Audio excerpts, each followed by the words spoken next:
All right, so it's practice night at the Wild West Shootout 2020. So we're headed over to Arizona Speedway, catch up with some practice. I've missed the first 2 nights, but I'm gonna catch up with them tonight, check in with you, let you see some of the drivers that are there, some of the haulers. May talk to some of the folks there. We'll see what goes on. But we'll headed out of the hotel right now. Over that way. We've worked hard for a couple days, and we'll check out some racing.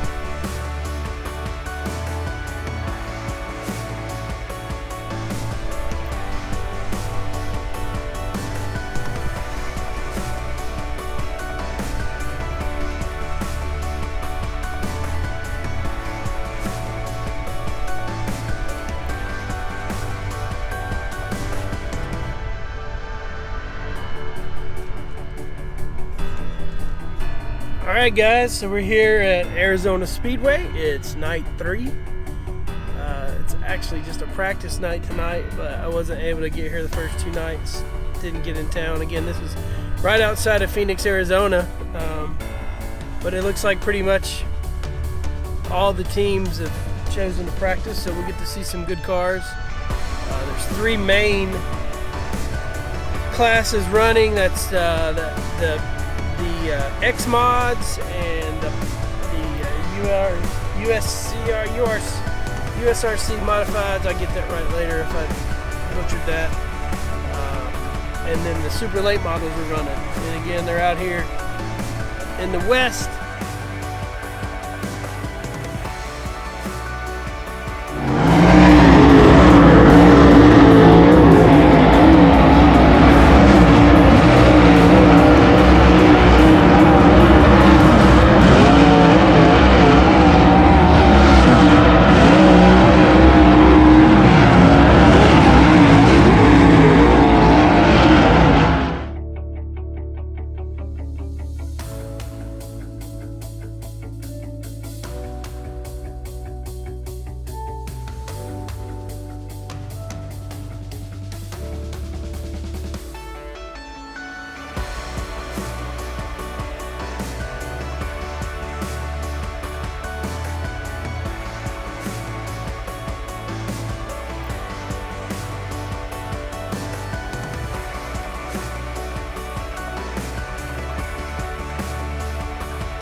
Alright guys, we're here for practice night 2020 Wild West Shootout, and I apologize for the audio compared to most of my videos. I had to take the microphone off.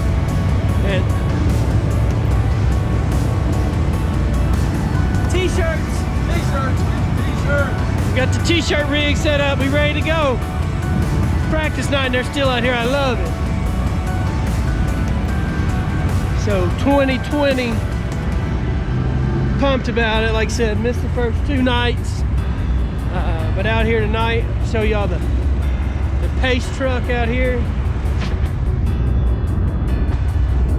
Sorry, I got a little smudge on my camera. Hold on.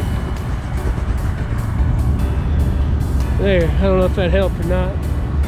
We're gonna say it did anyways. Yeah, if you can hear me, I apologize about the audio. Had to nix the microphone. And there's what I was looking for a minute ago. I had to get back with y'all. I'm gonna use one of these nice rad toilets, you know. Alright, that was a quick little break there. I'm gonna take you through the pits here. I know you saw a little time lapse. We run through the pits, but take you back through them now. And there is the motor home hauler, whatever you want to call it, of the 32 Bobby Pierce. One of the favorites to do some damage out here. 32, I'll show you his car in just a second. One to slide over here to the B5. Brandon Shepard, World of Outlaw champion last year.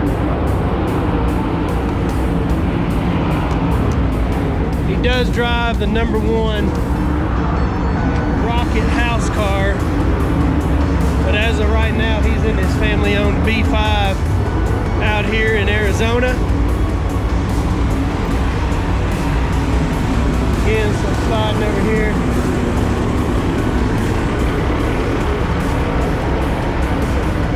The pit area 32 Bobby Pierce, and I had to come check this dang this rig right here. It's got to be almost brand new. You want to talk about a hauler. Super nice hauler, super unique on the back. Most of them don't have a back door like that you come in and out of. But we gonna keep walking around here. Again, it's like 6 nights of racing out here. Super cool to see all these guys out here first of the year getting their stuff tuned up. Again, X Mods USRA Modifieds is what it is. So I butchered that one, which y'all knew that was probably gonna happen anyways. Like I said, I know a lot of these guys, or don't know them, but I've seen a lot of them race before. The pit of the team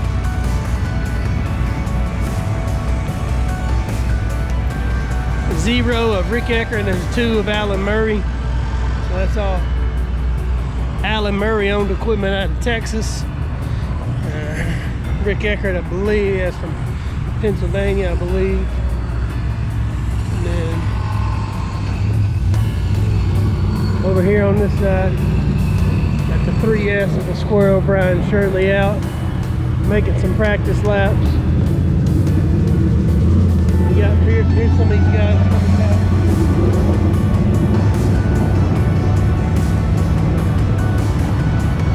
Rolling 18 rocket car, I'm not sure who that is. Like Terry Phillips made the ride out. Clay Fisher made the ride out.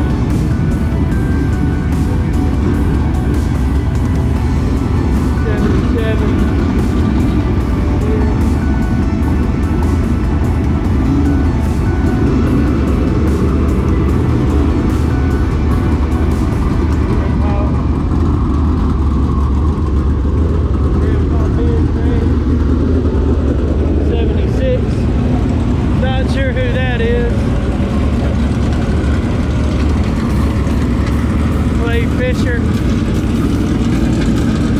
Got a black diamond chassis 15B. Brian Burkhoffer's gonna be driving that car this weekend. We'll walk back down in there. We're gonna walk over here to the other side. Here's the staging lanes here. You gotta be careful. Make sure I don't get run over, but I think they had 45 or more late models here. I'm not sure how many they had checked in.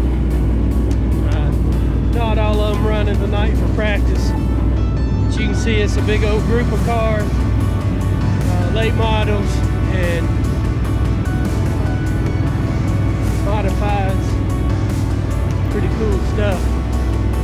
So I'm gonna come back to y'all in just a second. We'll walk to the other side of these pits and we'll catch up with you then.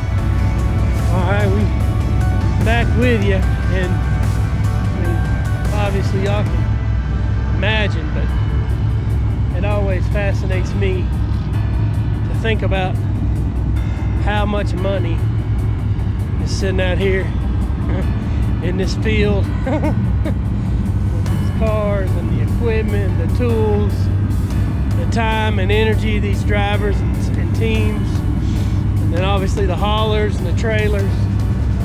You know, these teams, literally all of them have tens of thousands, you know, many of them with hundreds of thousands of dollars tied up in a sport, in a, you know, a hobby for a lot of them. You know, some of them do it for a living, you know, but you know, just crazy. And like I said, you can see the amount of cars.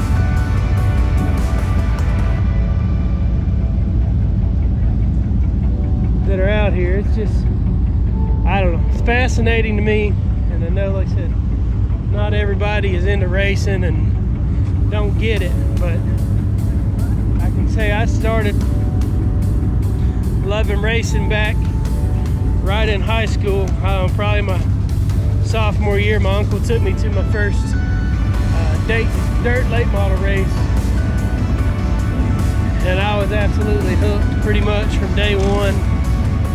Started going to the races, and you know, my whole life, you know, like I said, obviously in Kentucky these cars raced during the summertime, which, you know, was boating season for me and our family. But man, I can remember we'd stay on the lake all day, and I'd hustle up and they'd take me to the dock somewhere. I'd either meet up with my uncle, or you know, if I was in my own vehicle there, you know, once we really got going, I'd go by myself. But to go and hang out with some of the guys, you know, in the area that were racing, and Kentucky Lake Motor Speedway or Duke International Raceway, you know. Here comes Ryan Gustin, the Reaper. Pretty cool dude.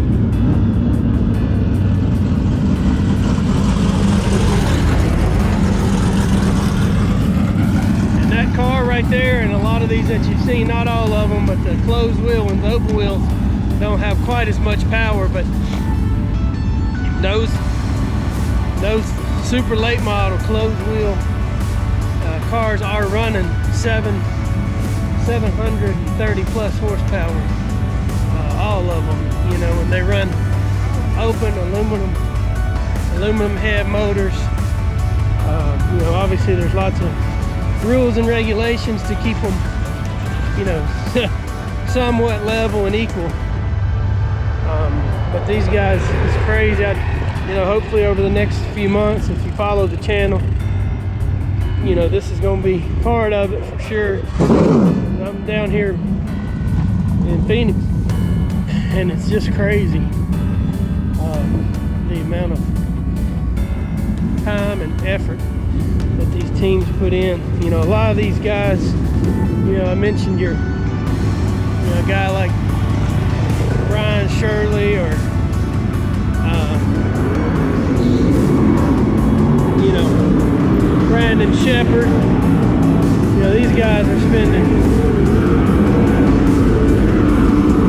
Rick Eckert, you know, these guys spend, you know, it's January. So for a guy like a Brandon Shepherd or somebody like that, they'll race from right now. They started last week out in Vado, New Mexico, the Vado Speedway, for their first points race, you know, and then they've, you know, you see Brandon Shepherd's here tonight, and then they'll go from here, go to Florida for a couple weeks, and just keep going all the way out until November is the last race. If they, you know, if a man, which, you know, Brandon Shepherd in that house car, they'll follow that whole tour. So he didn't have to be out here now, but he's, you know, obviously loves the sport and loves racing, so he's going for it, which is pretty cool. But they'll go from January all the way out, you know, to, I think it's the first or second week of November, you know, assuming that it doesn't rain and it gets postponed. But it just amazes me, you know, they race that whole time, and I mean, mean, you know, I don't know, you know, it's what they do for a living, so I guess most of us get up and go to work every day, but you know, they are all about it, and they race, like I said, year around. And you know, fortunately or unfortunately, you know, that's a debate too on how much these guys race, you know, versus the quality of the racing, and how many of these teams can afford to be out on the road for basically 10 months out of the year, racing up and down all over the country, you know, just absolute thousands of miles, you know, on these haulers and teams. You know, the teams, you know, most of your teams, like a Chase Younghans right here, this is his black hauler, you know, obviously a good looking rig, you know, but he's another one of those guys that'll follow. And there's a couple big tours, you know, that they can follow, but this happens to be, there's a couple World of Outlaw guys out here, and they will race 10 months out of the year. Absolutely crazy that they race that long and that much. Just wild. So here's Bobby Pierce coming off the track. And so we may stand right here by this fence for a second. I don't know if I've already missed them off. He was the first one. No, here's some more of them coming. This is Earl Pearson Jr.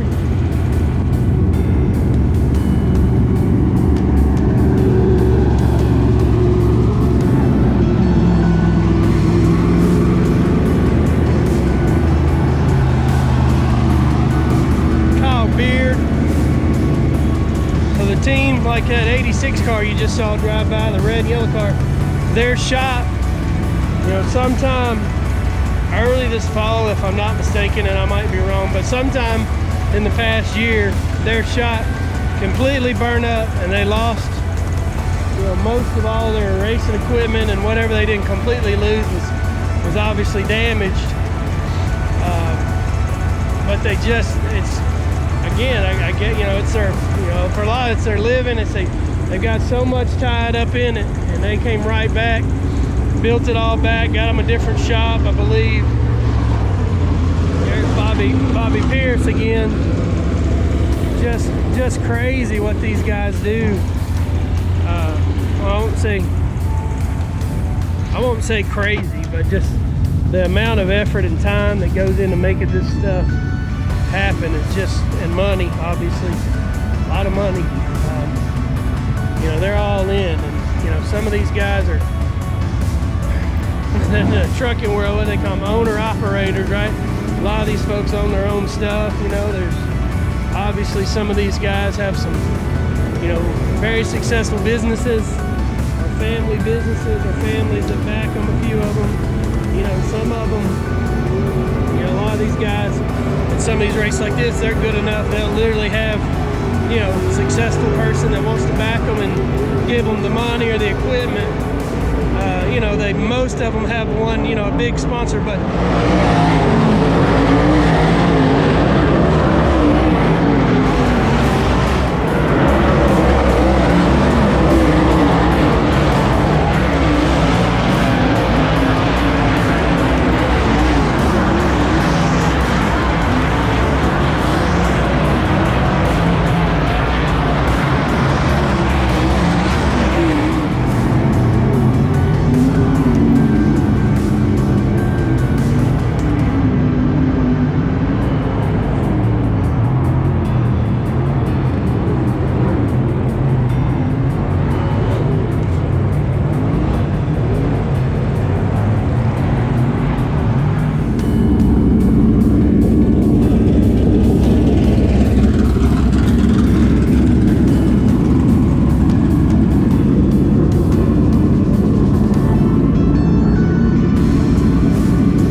primary sponsors and putting stuff together. You know, and they'll get some, you know, for running the series. You know, obviously, you know, they'll get, you know, you place, you win. You know, these races are $5,000 to $15,000 to win, most of them. You know, and then you got your big, what in the racing world they call crown jewels, 20,000, you know, 30, 40, 50,000 to win. And then they, you know, some of them have a purse where if you know, win multiple nights, you could win, you know, up to $100,000. Just crazy stuff. The opportunity is great, but man, the risk versus the reward, and you know, without, like I said, you can say what you want, but without a pot full of money, and again, a lot of them work a lot of different angles, and they're selling and buying, and you know, just getting built up enough to where sponsors, you know, want to sponsor you and put money into your team as part of their deal. So when I say you got to have a pot full of money, I'm not, you know, a lot of these guys don't just have stuff readily just handed to them, right? Their own budgets, you know, the fuel budgets, if you can imagine riding up and down these roads with these big rigs, you know, every week, you know, they'll stay out, you know, you always, or I used to think, where are they from? Well, they drive a long way back and forth. Hell, a lot of times to save on fuel, and if it's more efficient, and I mean, a lot of the time it is, they'll stay out on the road for weeks at a time. You know, a lot of these guys that are, you know, just for example, if you're running out of the, you know, Northeast, you know, early in the year, a lot of these races will be, you know, west or south or southeast, and, you know, literally, you know, 12, 15, you know, 20 hours away from home. You know, there's a guy, you know, a lot of them have moved obviously to do what they love and continue to have operations that they can make work, but they are all over the place, and it's just crazy to me the amount of, like I said, time and effort they put into these things.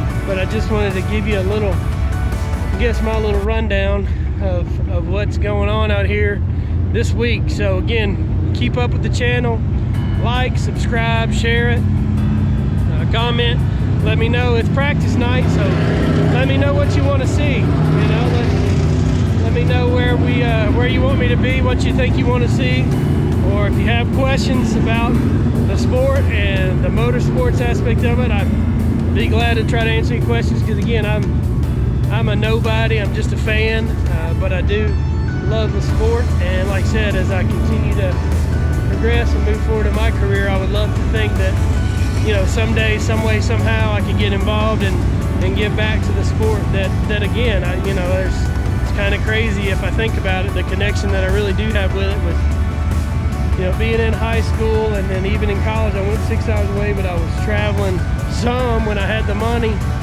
you know, and was able to do it. I would travel to some races down south where I went to school and kept connected that way. And since I've been out when I'm not working, you know, I spend what like I said, we spend that hard-earned dollar to get to the race and buy tickets and the food, and just, you know, I've got a little swag every now and then just to support what's going on. And like I said, there's so many elements.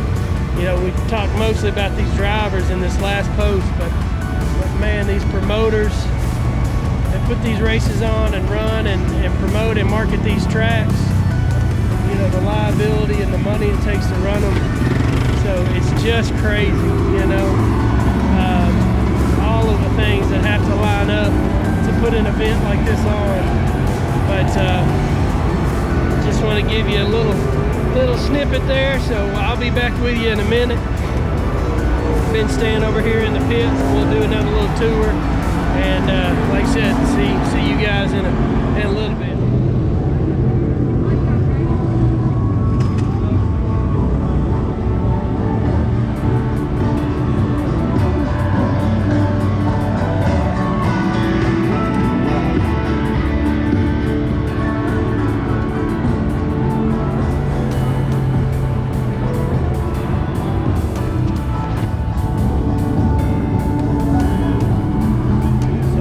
Truck is set up. It's going to be hosting the after party. I don't know if I'm gonna be staying for all that. Looks like most everybody's putting them up for the night, so I'm probably gonna be out of here. I'm gonna make one more pass through the pits here. Let y'all. I don't think there's anything else really going on actually. I just see a couple cars out, so I'm just gonna pack it up for the night. Be back out here tomorrow night. It's a big deal out here out west. Again, we're right outside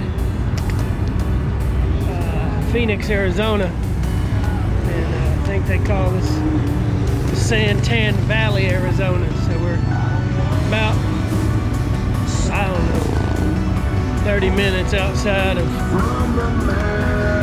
Phoenix, and so be out here the next 3 or 4 nights anyways. So we'll work on getting us some accounts during the day, and then we'll come out here and play a little bit in the afternoons and in the evening. So I'm gonna stop and take one more little break before I head back. I'm about 25 minutes from my hotel. So, pretty cool little rig here. Got grills all the way around it. Got the fire truck theme going. So, pretty cool deal. Yeah, and there's your truck there. Face truck. It's pretty slick. Hang out for just a second. So I hope y'all have a good night. Chad Montgomery signing off from Arizona Speedway in the Wild West Shootout 2020.